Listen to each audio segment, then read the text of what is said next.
In primetime news this evening, sexual misconduct cases continue to bedevil state entities. Court battle likely as Geotech and the government spar over tablets in school program. And court tells prominent Spanish Town-based welder Tesha Miller he has a case to answer in murder matter.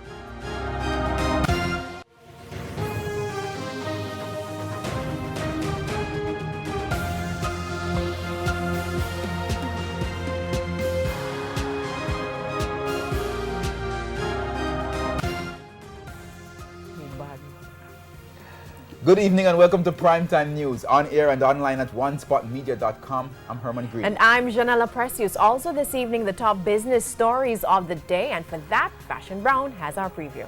Thank you very much, Janella. Well, not so good news for consumers. Gas prices are going up tomorrow, but by how much? I'll tell you later on in the business day.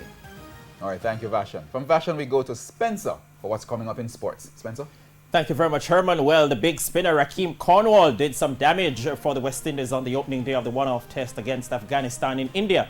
Play on the second day gets underway tonight, Jamaica time. We'll give you more details in Primetime Sports later. There's also sports commentary, E-Prime, and weather in this newscast. But before the break, the feedback question.